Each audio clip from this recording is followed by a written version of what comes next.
ሰላም የተከበራችሁ የኢትዮ ታይምስ ቤተሰቦቻችን እንደምን ቆይታችኋል? ለሰዓቱ የተመረጡ አዳዲስ መረጃዎችን ይዘንላችሁ ቀርበናል። በቅድሚያም አርዕስተ ዜና።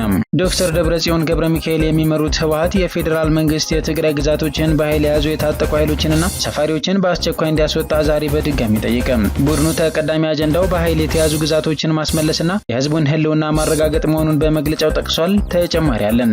የሱዳን ህዝቦች ነጻነት ንቅናቄ ተቃዋሚ የተባለው የደቡብ ሱዳን አማጺ ኃይልና የደቡብ ሱዳን የመንግስት ወታደሮች ኢትዮጵያና ደቡብ ሱዳን በሚዋሰኑበት የጋምቤላ ክልል ባለፈው ረቡዕ ባካሄዱት ጦርነት ከተቃጠሉ ቤቶች በተጨማሪ የላሬ ወረዳ ዋና አስተዳዳሪ መቁሰላቸው የታወቀ ሲሆን የኢትዮጵያን ባንዲራ ይዘው በማውለብለብ ህዝቡን ሲያረጋጉ የነበሩ የኢትዮጵያ ሰራዊት አባላትም ተኩስ ተከፍቶባቸው እንደነበር ሰምተናል። ዝርዝሩን አዘጋጅተናል። የኢሰመኮ ኮሚሽነር ብርሃኑ ኦዴሎ መከላከያ ሰራዊት ታዳጊዎችን ጨምሮ ወጣቶችን በግዳጅ እየመለመለ ስለመሆኑ በወጡ መረጃዎች ላይ ምርመራ ማድረግ ጀምሯል ማለታቸው ተሰምቷል። ኮሚሽኑ በጉዳዩ ላይ በጀመረው ምርመራ ዙሪያ ከመከላከያ ሰራዊት አዛዦች ጋር መወያየቱ የተዘገበ ሲሆን በውይይቱ የሰጡትን ምላሽ የምናስደምጣችሁ ይሆናል። መንግስት ነባሩን የተሽከርካሪዎች ሰሌዳ ሊቀይር ነው ተባለ። አዲስ የሚዘጋጀው ሰሌዳ የተሽከርካሪውንና የባለ ንብረቱን መረጃዎች የያዘ ቺፕስ እንደሚገጠምለት የተነገረ ሲሆን በአዲሱ ህግ ተሽከርካሪዎች በአገር አቀፍ ደረጃ ወጥ የሆነና ተከታታይነት ያለው የመለያ ቁጥር ሰሌዳ እንደሚኖራቸውና ሁሉም ተሽከርካሪዎች በሚለጥፉት የመለያ ቁጥር ሰሌዳ ላይ የኢትዮጵያ ካርታ እንደሚኖር ተመላክቷል። የኤሌክትሪክ መኪኖችና የአካል ጉዳተኛ ተሽከርካሪዎችን የታርጋ ሁኔታም ህጉ አካቷል። ዝርዝሩን አጠናቅረናል። የፕሬዚዳንት ትራምፕ አስተዳደር በዓለም ዙሪያ ድህነትን የመዋጋትና ዴሞክራሲን የማጎልበት ተልዕኮ ያላቸውን ተቋማት ለመዝጋት ማቀዱን የአሜሪካ የዜና ምንጮች ዘግበዋል። አሜሪካ ፉድ ፎር ፒስ ለተሰኘው ዓለም አቀፍ ፕሮግራሟ በዓመት የምትመድበውን $1.6 ቢሊዮን ለማቋረጥ ማቀዷም ተገልጧል። ሌላኛው መረጃችን ነው። ውድ የኢትዮ ታይምስ ቤተሰቦቻችን እነዚህንና ሌሎችም ያልተሰሙ አዳዲስ መረጃዎችን ለማድመጥ እስከ መጨረሻው ድረስ ላይክ፣ ሼር እና ሰብስክራይብ በማድረግ አብራችሁ እንድትቆዩ በአክብሮት እንጋብዛለን።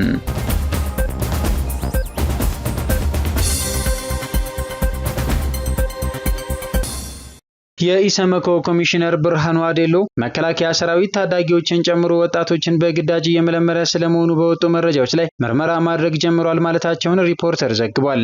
ብርሃኑ በርካታ ወጣቶች በግዳጅ ለውትድርና እየተመለመሉ ስለመሆኑ ለኮሚሽኑ መረጃ እንደሰጡ መግለጣቸውን ዘገባው ጠቅሷል። ኮሚሽኑ በጉዳዩ ላይ በጀመረው ምርመራ ዙሪያ ከመከላከያ ሰራዊት አዛዦች ጋር መወያየቱንና አዛዦቹም መልመላ የሚደረገው በሰራዊቱ መስፈርቶች መሰረት ብቻ መሆኑን እንደገለጡ ኮሚሽኑ ተናግረዋል ተብሏል። ከዚህ ቀደም የክልሎችንና የከተማዎችን ስም ይዞ ይታተም የነበረው ሰሌዳን የሚያስቀር አዲስ የተሽከርካሪ ሰሌዳ ተግባራዊ ሊደረግ ነው። አዲሱ ሰሌዳ የተሽከርካሪውንና የአሽከርካሪውን የባለ ንብረቱን መረጃ የያዘ ቺፕስ የተገጠመለት እንደሚሆን የትራንስፖርትና ሎጂስቲክስ ሚኒስቴር አስታውቋል። ሚኒስቴር መስሪያ ቤቱ አዲሱን ሰሌዳ ተግባራዊ ማድረግ የሚያስችለውን የተሽከርካሪዎች የመለያ ቁጥር ሰሌዳ አይነቶችና ምልክቶች መወሰኛና የአገልግሎት አሰጣጥ የተሰኘ መመሪያን አጽድቋል። ቀደም ሲል የነበረው የተሽከርካሪ መለያ ቁጥር ሰሌዳ አመራረትና አሰረጫጨት የአሰራር ክፍተት የነበረበት መሆኑ በመመሪያው ላይ ተብራርቷል። በከፍተኛ የውጭ ምንዛሪ የሚመጣውን የሰሌዳ ጥሬ ዕቃ በአግባቡ በመጠቀም የመንግስትን ሀብት ከብክነት ለመታደግ መመሪያው ተዘጋጅቷል ተብሏል። በመላው ሀገሪቱ በተመዘገቡና ለምዝገባ በሚቀርቡ ተሽከርካሪዎች ላይ ተፈጻሚ የሚሆነው አዲሱ መመሪያ ከአሁን በፊት የነበረውን አሰራር በመለወጥ እስካሁን በሀገሪቱ ውስጥ የተመዘገቡ ተሽከርካሪዎች የመለያ ቁጥር ሰሌዳ ለውጥ እንደሚያደርጉና እንደ አዲስ እንደሚመዘገቡ ያትታል። ወደፊት የሚመዘገቡ ተሽከርካሪዎችን በአገር አቀፍ ደረጃ ወጥ የሆነና ተከታታይነት ያለው የመለያ ቁጥር ሰሌዳ እንዲኖራቸው እንደሚደረግ ተብራርቷል። አዲሱ የተሽከርካሪዎች የመለያ ቁጥር ሰሌዳ አይነቶችና ምልክቶች መወሰኛና የአገልግሎት አሰጣጥ መመሪያ ሁሉም ተሽከርካሪዎች የሚለጥፉት የመለያ ቁጥር ሰሌዳ ላይ የኢትዮጵያ ካርታ እንደሚኖረው ያብራራል። ሀገሪቱ ባጸደቀችው ዓለም አቀፍ ስምምነት መሰረት የተሰጣትን ሀገራዊ ልዩ ምልክት ኢቲኤች እንዲሁም ኢት የሚል የግዕዝ ፊደላትና የላቲን ፊደላት ይዘት እንዲኖረው ይደረጋል ተብሏል። የሁሉም ሰሌዳዎች መደባቸው ነጭ ሆኖ ፊደላቱና ቁጥሮቹ በጥቁር ቀለም እንደሚጻፉ በመመሪያው ላይ ተመላክቷል። በኤሌክትሪክ ወይም በሌሎች ታዳሽ ኃይሎች የሚሰራ የተሽከርካሪ የመለያ ቁጥር ሰሌዳ ግን መደቡ ነጭ ሆኖ ጽሑፉ አረንጓዴ ቀለም እንደሚሆን ተገልጿል። በአዲሱ መመሪያ የአካል ጉዳተኞች ተሽከርካሪዎች ሰሌዳ ራሱን የቻለ መለያ እንዲኖረው እንደሚደረግ ተጠቁሟል። በዚህ መሰረት የአካል ጉዳተኛ ተሽከርካሪ የመለያ ቁጥር ሰሌዳ ነጭ መደብ ከጥቁር ፊደላትና ቁጥሮች ጋር የያዘ ሆኖ ከተሽከርካሪው አካል ላይ ከፊትና ከኋላ የዊልቸር ምልክት ፒዲ የሚል የላቲንና አጉ የሚል የግዕዝ ምህጻረ ቃላትን እንደሚይዝ ሰነዱ ያመለክታል። በዚህ መልኩ ተዘጋጅቶ ለአገልግሎት እንደሚበቃ የተነገረለት አዲሱ የተሽከርካሪ ሰሌዳ ከዚህ ቀደም በክልልና በከተማ ስያሜ የሚታተመውን የሚያስቀር መሆኑን የትራንስፖርት ሚኒስትሩ ዶክተር አለሙ ስሜ ተናግረዋል። ሚኒስትሩ ይህንን የተናገሩት ሚያዝያ 24 ቀን 2017 ዓ.ም የተቋሙ የ9 ወር የዕቅድ አፈጻጸም ሪፖርት ግምገማ ላይ ነው።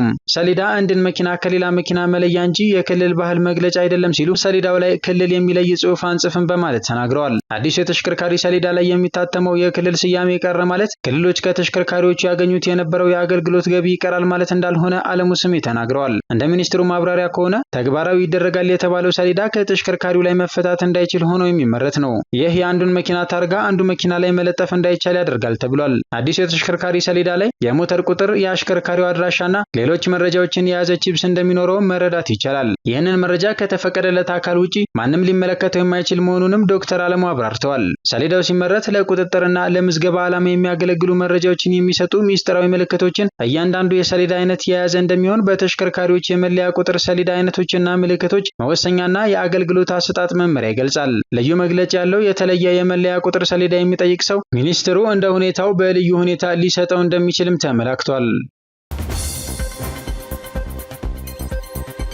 የብሪታንያ፣ ፈረንሳይና ኖርዌይን ጨምሮ መቀመጫቸውን በአዲስ አበባ ያደረጉ 14 ኤምባሲዎች በኢትዮጵያ በንግግር ነጻነት ላይ የሚደረገው ከፍተኛ ተጽዕኖ እንዳሳሰባቸው ትናንት የተከበረውን ዓለም አቀፉን የፕሬስ ነጻነት ቀን አስመልክተው በጋራ ባወጡት መግለጫ አስታውቀዋል። ኤምባሲዎቹ የአገሪቱ ጋዜጠኞች ከለላ እንዲሰጣቸውና የፕሬስ ነጻነት እንዲከበር ጠይቀዋል። የአውሮፓ ሕብረት በበኩሉ በአገሪቱ የፕሬስ ነጻነት ከሌለ መረጃ የማግኘት መብትና በነጻነት ማሰብ ችግር ላይ ይወድቃሉ ብሏል። ዓለም አቀፉ ድንበር የለሽ የጋዜጠኞች ቡድን በትናንቱ ዓመታዊ የሀገራት የፕሬስ ነጻነት ሪፖርት ለኢትዮጵያ ከ180 ሀገራት 145ኛ ደረጃ የሰጣት ሲሆን ከ100 ነጥብ ያስመዘገበችው 32 አይሞላም። በሀገሪቱ የፕሬስ ነጻነት እጅግ አስቸጋሪ ሁኔታ ውስጥ እንደሚገኝም ገልጧል።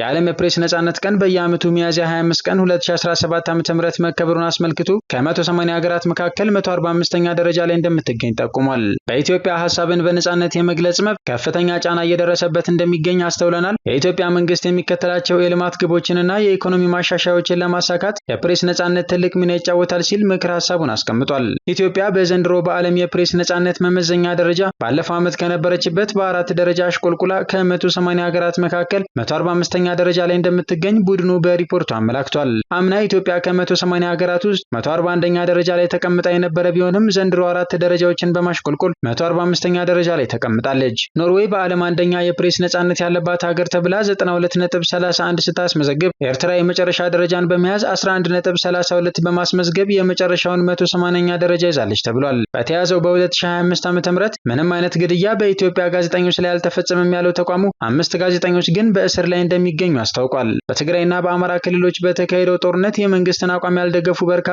ጋዜጠኞች ሽብርተኝነትን በማበረታታት በሚሉ ከባድ ክሶች ተይዘው በምድረ በዳ በሚገኙ ወታደራዊ ካምፖች ውስጥ ለወራት መታሰራቸውን ሪፖርቱ ጠቁሟል። በርካታ ጋዜጠኞች ግጭቶችን በመዘገባቸው ምክንያት አሁንም በእስር ላይ እንደሚገኙ ገልጾ ስራቸውን መቀጠል ባለመቻላቸው አንዳንዶቹ ሀገሪቱን ለቀው እስከ መውጣት መድረሳቸውን አመላክቷል።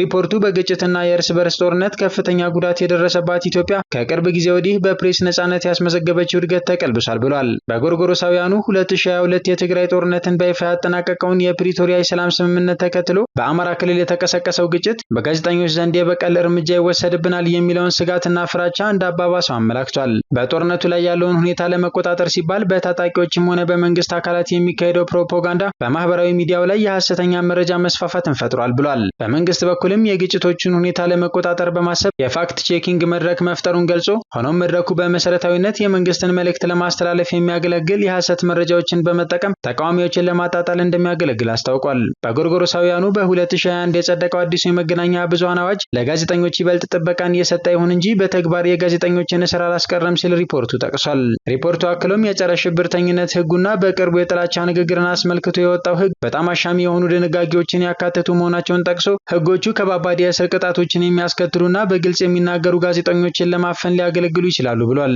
የኢትዮጵያ የሰብአዊ መብቶች ተሟጋቾች ማዕከል በበኩሉ ትናንት ሚያዝያ 24 ቀን 2017 ዓ.ም ባወጣው መግለጫ በኢትዮጵያ ከቅርብ ጊዜ ወዲህ በመገናኛ ብዙሃን ላይ ጫናዎች እየበረቱ መምጣታቸውን በመግለጽ እጅግ አሳስቦኛል ብሏል። በኢትዮጵያ የሚዲያ ምህዳር ውስጥ ለዓመታት የቆየው አዲስ ስታንዳርድ የመገናኛ ብዙሃን ተቋም ላይ ሚያዝያ 9 ቀን 2017 ዓ.ም በህግ አስከባሪ አካላት ብርበራና የሚዲያ ስራ የሚሰራባቸው መገልገያዎች መውሰድን የተቋሙ ሰራተኞች ለሰዓታት መታሰራቸውን በአብነት አስቀምጧል። ድርጊቱ የመገናኛ ብዙሃን ህጉን የሚጻረሩ ጋዜጠኞች በህብረተሰብ ውስጥ የሚጫወቱትን ሚና የሚያቀጭጩና ተጠያቂነት እንዳይኖር የሚያደርጉ ናቸው ብሎ ያምናል ብሏል። መገናኛ ብዙሃን ብዙሃን ባለሙያዎች ላይ የሚደርሱ ጫናዎችና የተሻሻለው የመገናኛ ብዙሃን ሕግ የሚዲያ ምህዳሩን ክፉኛ ይጎዱታል ሲል አሳስቧል።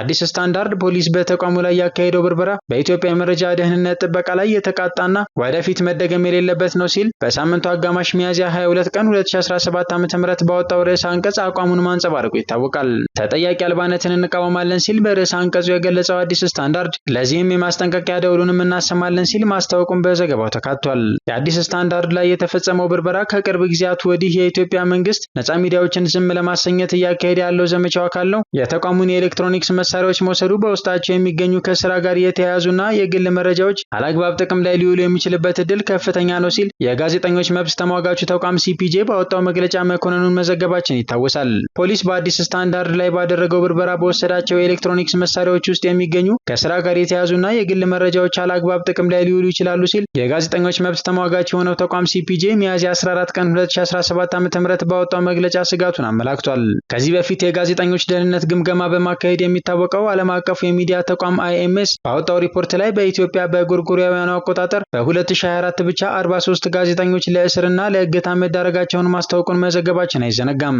ከ60 ጋዜጠኞች ጋር በተደረገ ቃለ መጠይቅና በሰነድ በተመዘገቡ ጉዳዮች ላይ የተመሰረተው ሪፖርቱ በግጭት በተጎዱ አካባቢዎች ያሉ ጋዜጠኞች በተለይም በአማራ፣ ኦሮሚያና ቤኒሻንጉል ጉሙዝ ክልሎች ከፍተኛ አደጋ እንደሚገጥሟቸው አረጋግጧል። በግኝቶቹ መሰረትም የታጠቁ ቡድኖች ጋዜጠኞችን የቪዛ ክፍያ ለመቀበል ወይም ስለ ግጭቶች የሚወጡትን የመገናኛ ብዙሃን ዘገባዎችን ለመቆጣጠር እንዲሁም ቁሳቁሶቻቸውን ለመውሰድ በማሰብ በዘፈቀደ አስረዋል። በሌላ በኩል የመንግስት ባለስልጣናት ደግሞ ብሔራዊ ደህንነትና ብሔራዊ ጥቅም በሚል ሰበብ ጋዜጠኞች እንዲታሰሩ ማድረጋቸውን ሪፖርቱ አመላክቷል። በድሬዳዋ የጅቡቲ ቆንስላ በድሬዳዋና አካባቢዋ በኢትዮጵያውያንና ጅቡቲያውያን መካከል ውጥረት እንደነገሰ ተደርጎ በማህበራዊ መገናኛ ዘዴዎች የተሰራጨው መረጃ ሐሰት ነው በማለት አስተባብሏል። ቆንስላው ጅቡቲያውያን ላይ አንዳችም የደህንነት ስጋት አልተፈጠረም ብሏል። ሐሰተኛው መረጃ በማህበራዊ መገናኛ ዘዴዎች የተሰራጨው ጅቡቲ ሰነድ አልባ ኢትዮጵያውያን ፍልሰተኞችን ወደ አገራቸው እንዲመለሱ ማዘዟን ተከትሎ መሆኑን ቆንስላው ገልጿል። ቆንስላው የድሬዳዋ ጸጥታ አካላት በጅቡቲያውያን ደህንነት ላይ ያነጣጠሩ ዛቻዎችን በማህበራዊ መገናኛ ዘዴዎች አማካኝነት ያሰራጩ ግለሰቦችን የመለየት እንቅስቃሴ እያደረጉ መሆኑን እንደሚያውቅ ጠቅሷል። በጅቡቲ ከፍተኛ የሙቀት ወራት ጊዜ በርካታ ጅቡቲያውያን ድሬዳዋ እንደሚገቡ ይታወቃል። በደቡብ ሱዳናውያን መካከል በተከሰተ ግጭት ኢትዮጵያውያኑ ጉዳት ደረሰባቸው ተባለ። የሱዳን ህዝቦች ነጻነት ንቅናቄ ተቃዋሚ የተባለው የደቡብ ሱዳን አማጺ ኃይልና የደቡብ ሱዳን የመንግስት ወታደሮች ኢትዮጵያና ደቡብ ሱዳን በሚዋሰኑበት የጋምቤላ ክልል ላሪ ወረዳ ባለፈው ረቡዕ ባካሄዱ ጦርነት የላሪ ወረዳ ዋና አስተዳዳሪ የሆኑት አቶ ቶክሞንግ መቁሰላቸውን ከሕክምና ጣቢያ ሆነው ተናገሩ። የጋምቤላ ፖሊስ ኮሚሽን በበኩሉ አሁን በኢትዮጵያ ግዛት የሁለቱም ተፋላሚ ኃይሎች ጦር እንደሌለ አረጋግጠዋል። የሱዳን ህዝቦች ነጻነት ንቅናቄ ተቃዋሚ የተባለው አማጺ ኃይልና የደቡብ ሱዳን የጦር ኃይል ባለፈው ረቡዕ በኢትዮጵያና ደቡብ ሱዳን አዋሳኝ በሆነው የጋምቤላ ክልል ላይ ሲያደርጉ በነበረው ውጊያ በኢትዮጵያውያን ላይ ጉዳት መድረሱን የጋምቤላ ክልል ፖሊስ ኮሚሽነር ኡጉላ ኡጁሉ ተናግረዋል። ሁለቱ ኃይሎች በሚያደርጉት ውጊያ ወደ ኢትዮጵያ ጋምቤላ ክልል ላሪ ወረዳ ሸሽተው ድንበር የሚሻገሩ የታጠቁ ኃይሎች የላሪ ወረዳ ዋና አስተዳዳሪን በማቁሰል ቤቶችንም አቃጥለዋል ብለዋል። ሆኖም አሁን የሱዳን ህዝቦች ነጻነት ንቅናቄ ተቃዋሚ ተዋጊዎችም ሆኑ የደቡብ ሱዳን የመንግስት ጦር ኃይሎች በኢትዮጵያ ግዛት እንደማይገኙ ኮሚሽነር ኡጉላ ኡጁሉ አመላክተዋል። ወገባቸው አካባቢ በጥይት ተመተው በጋምቤላ የመጀመሪያ ሆስፒታል በሕክምና ላይ የሚገኙት የላሪ ወረዳ ዋና አስተዳዳሪ አቶ ቶክሞንግ አማጺያኑ አፈግፍገው ወደ ኢትዮጵያ ግዛት ከገቡ በኋላ የደቡብ ሱዳን ኃይሎች ተከትለው በመግባት ህዝቡን ለማረጋጋት ወደ ቦታው በተንቀሳቀሱ ኢትዮጵያውያን ፖሊሶችና በራሳቸው በአስተዳዳሪው ላይ ተኩስ መክፈታቸውን ገልጠዋል። ሂደቱን ሲያስረዱም መነሻው የሱዳን ህዝቦች ነጻነት ንቅናቄ ተቃዋሚ የተባለው ነው። የኛ ፖሊሶች ኢትዮጵያውያን የኢትዮጵያን ሰንደቅ ዓላማ በማውለብለብ ማንነታቸውን በማሳወቅ ህዝቡ እንዳይደናገጥ በማረጋጋት ላይ ነበሩ። ዓላማችንም ህዝቡ ተደናግሮ በማይመለከተው ጦርነት እንዳይገባ ለማድረግ ነበር። የደቡብ ሱዳን ወታደሮች ግን ባላሰብነው መንገድ በኢትዮጵያውያኑ ላይ ተኩስ ከፈቱ። እኛ ደግሞ ፈርተን ሳይሆን ከእነርሱ ጋር ለመዋጋት ዓላማ ስለሌለን ወደ ኋላ መሸሽ ጀመርን። እኔም ማንደር ከሚባል ቦታ ላይ በጥይት ተመትቼ ቆሰልኩ። አሁን በጋምቤላ የመጀመሪያ ደረጃ ሆስፒታል በሕክምና ላይ ይገኛለሁ ብለዋል። የሳልቫኪር ወታደሮች በኢትዮጵያውያን ላይ ተኩስ ከከፈቱና አስተዳዳሪውም ከቆሰሉ በኋላ ህብረተሰቡ ቁጣውን በማሳየቱ ወታደሮቹ ከኢትዮጵያ ግዛት መውጣታቸውን አቶ ቶክ አረጋግጠዋል። የተለያዩ የታጠቁ ኃይሎች በተለያዩ ጊዜዎች ከደቡብ ሱዳን እየተሻገሩ በጋምቤላ ክልል አንዳንድ አካባቢዎች ጥቃት ሲፈጽሙ እንደነበር የሚታወስ ነው። ደብረጽዮን ገብረ ሚካኤል የሚመሩት የህወሓት ቡድን ፌዴራል መንግስቱ የትግራይ ግዛቶችን በኃይል የያዙ የታጠቁ ኃይሎችንና ሰፋሪዎችን በአስቸኳይ እንዲያስወጣ ዛሬ ባወጣው መግለጫ በድጋሚ ጠይቋል። ቡድኑ ተቀዳሚ አጀንዳው በኃይል የተያዙ ግዛቶችን ማስመለስና የህዝቡን ህልውና ማረጋገጥ መሆኑን በመግለጫው ጠቅሷል። የትግራይ ህዝብ አሁንም የህልውና ትግል ውስጥ ይገኛል ያለው ቡድኑ ጌታቸው ረዳ የሚመሩት ሌላኛው የህወሓት ቡድን ለትግራይ ህዝብ ህልውና ጠንቅ ከሆኑ ኃይሎች ጋር በማበር የህዝቡን አቅም በማዳከም ላይ ይገኛል በማለት ከሷል። የትግራይ ህዝብ ወራሪውን በጠንካራ ሀገራዊ አንድነት በመታገል ህልውናውንና ግዛቱን አረጋግጧል። የትግራይ ህዝብ ከትናንት ጀምሮ እስከ ዛሬ ድረስ ታግሏል። አሁንም እየተዋጋቸውም ያሉትም የትግራይ ተወላጆችን ለማንበርከክ ህልውናውን ለመንጠቅና መሬቱ እንዲነጠቅ በማሰብ ወደ ሀገራቸው የገቡትን ወራሪዎች ነው ብሏል። ህዝባችን በዚህ አይነት ሁኔታ ውስጥ ያለ በጊዜያዊ አስተዳደሩ ስልጣን የተቆጣጠረው ከሃዲ ቡድን ተልእኮውን ከመወጣት ይልቅ የትግራይን አንድነትና አቅም የማደፍረስ ግልጽ ተልእኮ ይዞ እየሰራ ነው ሲል ወንጅሏል። ይህ ቡድን አሁንም ከትግራይ ህዝብ ህልውና ውጪ ከሚንቀሳቀሱ ኃይሎች ጋር በመቀናጀት ከመሰረታዊ አጀንዳችን በማፈንገጡ የትግራይን ህዝብ ተወያይቶ የማስፈጸም አቅምን በማዳከም ላይ ይገኛል ብሏል። በፕሪቶሪያ ስምምነት በጠላት ስር ለሚኖረው ህዝባችን ነጻ ለመውጣት በስደትና በስደተኛ ካምፖች የሚገኙ ወገኖቻችን በሰላም እንዲመለሱና የትግራይ ሉዓላዊ መሬት እንዲረጋገጥ መስራት የሁሉም ቀዳሚ አጀንዳ ነው። ስለሆነም የፌዴራል መንግስት በትግራይ ሉዓላዊ ምድር ላይ የወረረውን የታጠቁ ኃይሎችና ሰፋሪዎች በአስቸኳይ እንዲያስወጣ፣ በወራሪው ኃይል ህዝባችን ላይ እየደረሰ ያለውን ስቃይና ሞት ለማስቆም በገባው ስምምነት መሰረት እንዲወጣ እንጠይቃለን ብሏል።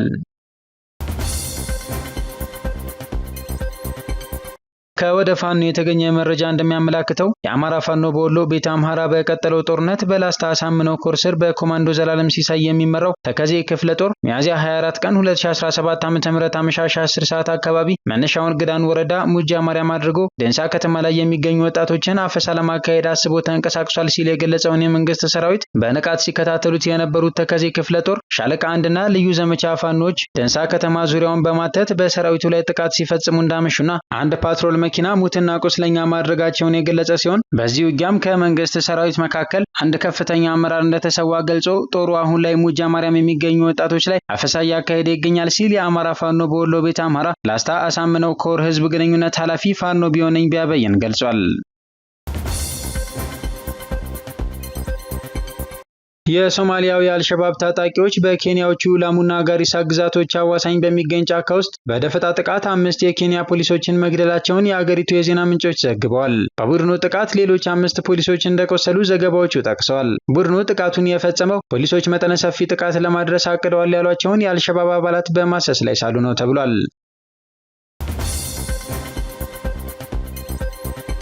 የፕሬዚዳንት ትራምፕ አስተዳደር በዓለም ዙሪያ ድህነትን የመዋጋትና ዴሞክራሲን የማጎልበት ተልዕኮ ያላቸውን ተቋማት ለመዝጋት ማቀዱን የአሜሪካ የዜና ምንጮች ዘግበዋል። የትራምፕ አስተዳደር ባዘጋጀው ረቂቅ የበጀት ሰነድ የመንግስት የበጀት ድጎማ ያልተመደበላቸውና በቅርቡ ሊዘጉ ይችላሉ ከተባሉት መካከል የአሜሪካ ኢንስቲትዩት ፎር ፒስ፣ ዘ ናሽናል ኢንዶመንት ፎር ዲሞክራሲ እና ዩኤስኤ ኤጀንሲ ፎር ግሎባል ሚዲያ እንደሚገኙበት ዘገባዎቹ ጠቅሰዋል። ናሽናል ኢንዶመንት ፎር ዲሞክራሲ ኢትዮጵያን ጨምሮ ለበርካታ ሀገራት ለፕሬሶችና የመብት ተሟጋቾች የገንዘብ ድጋፍ ማድረግ ይታወቃል። አሜሪካ ፉድ ፎር ፒስ ለተሰኘው ዓለም አቀፍ ፕሮግራሟ በዓመት የምትመድበውን $1.6 ቢሊዮን ለማቋረጥ ማቀዷም ተገልጧል።